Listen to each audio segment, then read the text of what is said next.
Good morning, सोनाफोरा आंनि N house ब्लगाव गासिखौबो आंखौ अनसायग्राफोरखौ आंनि गोसो गोरबोनि अननाय जासिहरबाय सनाफोर नोंसिनिसिम। आं दा नै ब्लगनि थाखाय रेडि। दिनै ब्लग आगारगोन आङो। ओमफ्राय लाल साहा फुदुंगासिनो दं सनाफोर। आं सिखारनायानो बावाखै। ओमफ्राय बोराया मोखां सुवाबाबो लाल साहा नांगौ। साहा फुदुंग्रोदो होननायखाय लाल साहा जानग्रोदों आङो नै सनाफोर। ओमफ्राय दा एसे 9:30 सोआव जोङो बोराय बुरि बिबोनांनाव थांगोन। बिबोनाङा दाख्लै लेंलांदोंमोन नालाय माबाखौ बिदाखौ आलासि जानो थां होनदों नालाय। ओमफ्राय थांगोन आरो जों दिनै स्कुलाव ओरै उन्दैखौ दोननानै थांगोन आरो बारा गोजान नंखाया थिनालियावसो थांगोन। थाब थांनानै फैसै सनाफोर। लोगोफोर आंनि एन हाउस ब्लगाव गासिखौबो आंखौ सापर्ट होग्राफोरखौ गोसो गोरबोजों बरायना लाबाय सनाफोर। नै बोराय बुरि मोनसे जायगायाव थांनो नागिरदों, आलासि जाहैनो नागिरदों। ओंखारबाय मावस्रां दांस्रां सानजौलायबाय नै सनाफोर। माबानि बादुलिनिबो आदार रुबाय, जि जोम सुस्रांबाय, सिबस्रां साहा पानि लोंस्रां ओंखारबाय नै सानजौलायबाय। फैद' बारा गोजानाव नङा, थाब सफैफिनगोन सनाफोर। नैहाय बिबारा जोंना जि अन्थाव बाथाव। आयु नै नै जि अन्थाव बाथाव नै बिबारखौ ओरैबायदि फसायबाय आङो। नै मा एथ' साइज थायो अन्थाव बाथाव। नायलाय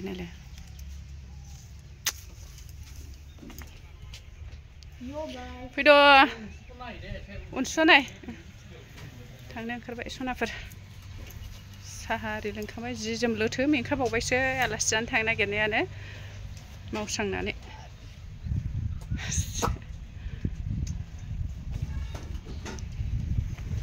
चलो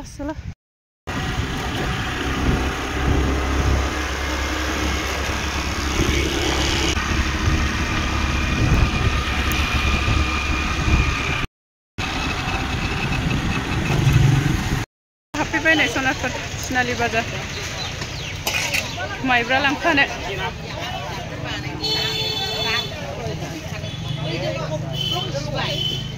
माइब्रा लांफानोसै एसे। हाबफैबाय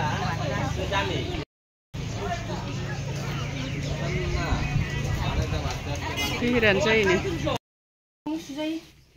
बायह्रायाव थांग्रोदों बे सासे।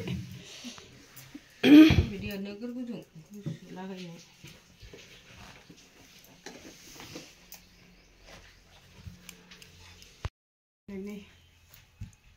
बिनानावा बिदानो मा लाबोदों नै थैखाय दा लांनोल' रोङा जाथोंसै आंखौ लामा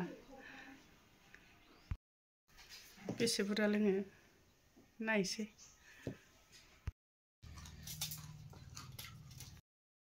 लेट्रिन बाथरुम जाजोबो हरैनो। हाया फवासेनो बारासो दं आरामसे बारा बायदि मोनलाय जानो फवासे ग्रोबना एसे बारा एसेफोर बारा दं नामाथाय। मा लाबोदों? आं लोंनो हाला। लोंदो हाला थैगोनहाय उदैया बेरफुला लांजोबगोनसो बिदिबा। लांफिननो नामा एसे बे बेदरजों एसे लाखिबानो जायोना। हाला आरो नै बे फ्लेगसे गाहाम।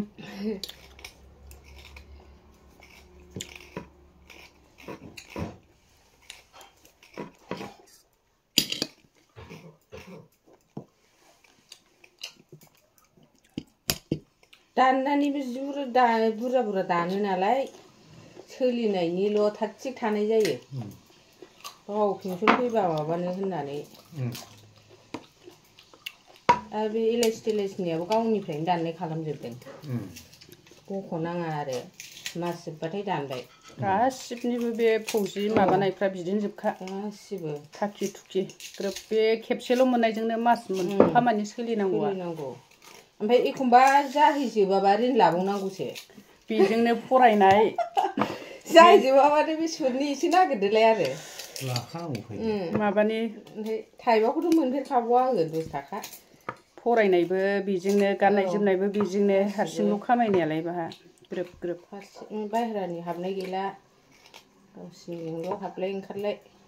बेनो आरो आसा थाबाय माबाजों होफिननो हागोन होननाय बायदि जाबाय आरो ना मालाबा थान्देरि न'आ बे गुवारा 14 खोमा ना औ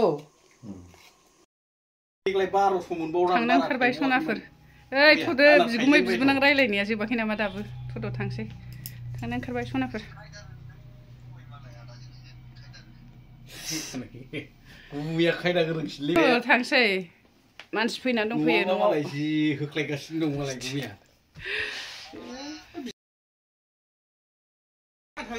थांनो ओंखारबाय सनाफोर नै बेखौसो बै माबायाव र' बिसोर बानाय रोङा ना बानायना होलांदां बे ग्रिलाव माबायानो थाङो देन्थायानो थाङो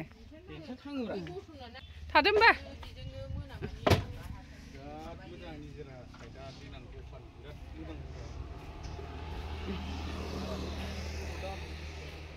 सिन्था जालायलायबाय सनाफोर थांनो ओंखारथारबाय मानसि फन हरगासिनो दं मानसि फैना दङ सनाफोर न'आवबो ओंखायनो एसे हाखु दाखु जाबाय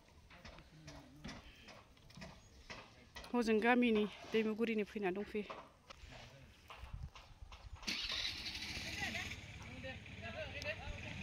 थाथ'दो औ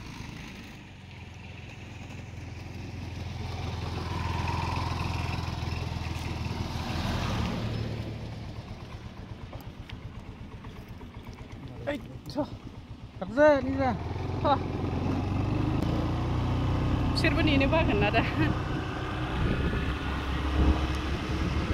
बारा फुरा दा सालायबाला आं बारा फुरा सालायबा गियो खोनाबाय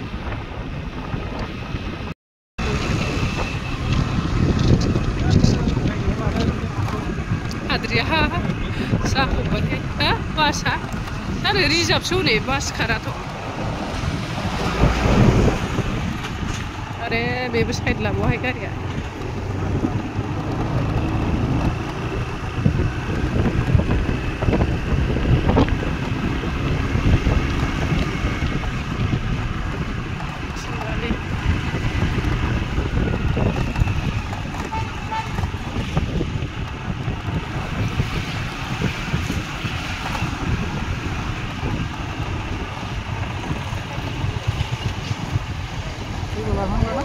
हा लालाहाय जेबो लानांला हा गाइखेरा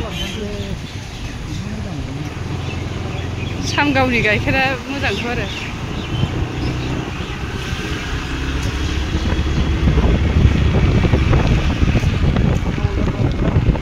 न'आव सफैबाय सनाफोर नै न'आव सफैनाय लोगो लोगो खामानि दंलाय हनै जिफ्रा रानस्रांजोबनानै दङ बै गामिनिफ्राय औवा एसे बिहरदोंमोन नालाय बेरा बै बायनायाव एसे माबानो होननानै हेबनानै होनो होननानै ओमफ्राय दा बिसोरो सफैनानै दंमोन आरो ओंखायनो थाब फैनांबाय हाखु दाखु फैनांबाय सनाफोर जाखां लोंखांनो दा सफैफिनबाय माबानो बे औवा लाबोग्राफोरनोबो फैसा हरनांगौ नालाय उफाय गैया अवाल होनो हासान्दियानो बिराद खस्थ' जासिगोन आरोना अवाल जानायबालाय एथ' खस्थ' गैया जागौ माने बोसोरावनो बोसोर बायो औवा बेरा गोसो गैयाबाबो लांदां फादांबाबोथ' थानो हायाना गोसो गैयाबाबो औवाखौनो होबाय थाथ'नांगौ जायो दा उफाय गैया सनाफोर माथो खालामनो